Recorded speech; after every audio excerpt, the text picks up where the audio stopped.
ஸ்ரீ குருப்யோ நமஹ. பெரியவாச்சரணம். ஹரஹர சங்கர, ஜெய ஜெய சங்கர. ஆத்மீக லட்சிய சீர்திருத்தம், 3வது பகுதி, பேஜ் நம்பர் 364 366 வரல எடுத்துருக்கேன். இப்போது பெரியவா என்ன சொல்கிறா அப்படின்னா, இந்த இந்து மதத்தில் சீர்திருத்தங்கள் பண்ணணும் அப்படின்னு சொல்லி எல்லாம் ஒரே புரட்சி பண்ணின்னு உட்காண்டிருக்கா. இதில் 2 கோஷ்டிகளாக பிரிஞ்சிருக்கா. என்ன சொல்கிறா, 2 பேருமே சோஷியல் ஈக்குவாலிட்டி வேணும், சமத்துவம் வேணும் அப்படின்னு சொல்கிறா. ஆனால் அதில் பார்த்தேன்னா மத சீர்திருத்தங்கள் பண்ணணும்னு சொல்லக்கூடிய 2 கோஷ்டிகளில் ஒருத்தர் என்ன பண்ணுறா அப்படின்னா, ஆத்ம லட்சியத்துக்காக நம்ம ஹிந்து மதத்தில் இருக்கக்கூடிய ஆச்சாரங்களை எல்லாம் மாற்றணும் அப்படின்னு, எதுக்காக, தங்களுடைய ஆத்ம லட்சியத்துக்காக இந்த மாதிரி ஆச்சாரங்களை எல்லாம் மாற்றணும் அப்படிங்கிறா. 2வது கோஷ்டி என்ன பண்ணுறா அப்படின்னா, லௌகீக லட்சியத்துக்காக ஆச்சாரத்தை சேஞ்ச் பண்ணணும். ஒன்று ஆத்ம லட்சியத்துக்காக சேஞ்ச் பண்ணணும், இன்னொன்று லௌகீக லட்சியத்துக்காக சேஞ்ச் பண்ணணும். எப்படியோ ஒன்று நம்ம மதத்தில் இருக்கக்கூடிய ஆச்சாரங்களை எல்லாம் சேஞ்ச் பண்ணணும், ரிஃபார்ம்ஸ் பண்ணணும் அப்படின்னு ஒரு கோஷ்டியாக கிளம்பின்னு இருக்கா. இந்த லௌகீக லட்சியத்துக்காக மாற்றணும்னு சொல்கிறா இல்லையா, அதில் பார்த்தோன்னா மோஸ்ட்லி இந்த பொலிட்டிக்கல் இன்ஃப்ளூயன்ஸ் அதில் இருக்குங்கிற பெரியவா. ஸோ என்ன ஆகுது, இந்த மதமும் ஒரு பாலிட்டிக்ஸோட சேர்ந்து மிங்கிள் ஆகி போயிடுறது அப்படிங்கிறா. அப்போ என்ன ஆகுது, இந்த ரிஃபார்ம்ஸ் நிஜமாலுமே பண்ணணும்னு நினைக்கிறவா என்ன பண்ணுறா, என்ன பண்ண முடியறதுவானால பூர்வ ஆச்சாரங்களை எடுத்துக்கிறா. அதை நம்மளுடைய வாழ்க்கையினுடைய முன்னேற்றத்துக்கு மட்டும்தான் அப்படின்னு அதை ஹைலைட் பண்ணிட்டு, இதனுடைய அங்கமாக என்ன பண்ணுறா, இது எங்களுக்கு வேண்டாம், இது எங்களுக்கு இந்த ஆச்சாரம் எங்களுக்கு வேண்டாம், அது வேண்டாம், இது வேண்டாம்னு ஒரே ஸ்ட்ரைக் பண்ணுறது, அடிதடியில் கிளம்புறது, இந்த மாதிரி ஒரு கோஷ்டியாக கிளம்பின்னு இருக்கா. அப்போது என்ன சொல்கிறா பெரியவான்னா, மதம் ஒன்று பண்ணுன்னு சொன்னா, இஃப் மதம் டெல்ஸ் நீ ஒன்று பண்ணு, இந்த ஆச்சாரத்தை நீ ஒன்று பண்ணு அப்படின்னா, அதை சும்மா உன்னுடைய லௌகீக லட்சியத்துக்காகவோ ஆத்ம லட்சியத்துக்காகவோ அதெல்லாம் விட்டுடுங்கோ.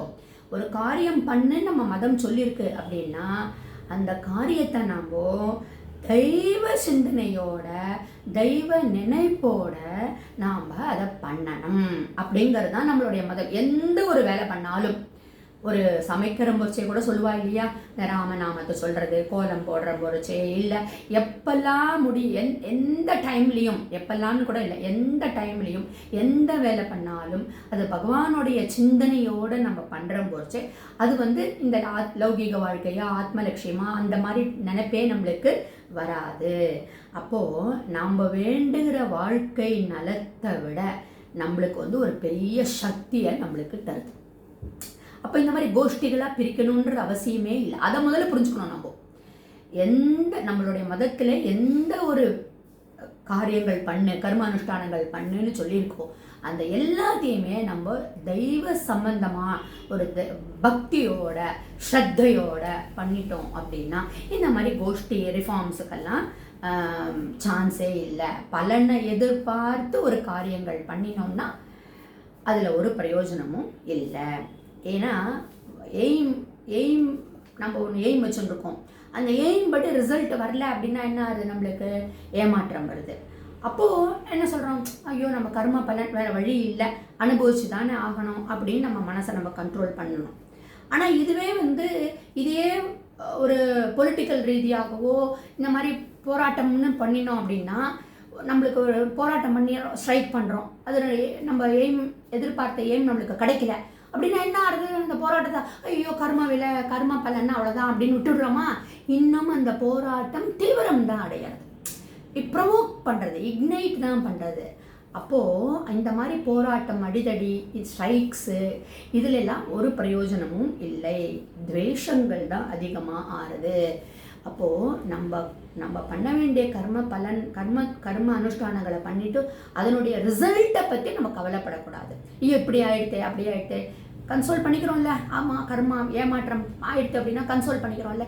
இதுவே நீ அடிதடிக்கெல்லாம் போகிற பொறிச்சு என்ன ஆகுது, இன்னும் துவேஷம் இன்க்ரீஸ் ஆகுது. அப்போது ஆத்ம சம்பந்தமாக மக்களை உயர்த்த வேண்டும் அப்படிங்கிற எண்ணம் அந்த எய்ம் இருக்கு இல்லையா, அது என்ன ஆகுது, ரிலீஜியஸ் ரிஃபார்ம்ஸ் மூமெண்ட்ஸில் வந்து ஒரு துவேஷங்களை கிரியேட் பண்ணிடுறதுங்கிறா பெரியவா. இன்னும் இதை பற்றி பேசலாம், நாளை தொடர்ந்து பேசலாம்.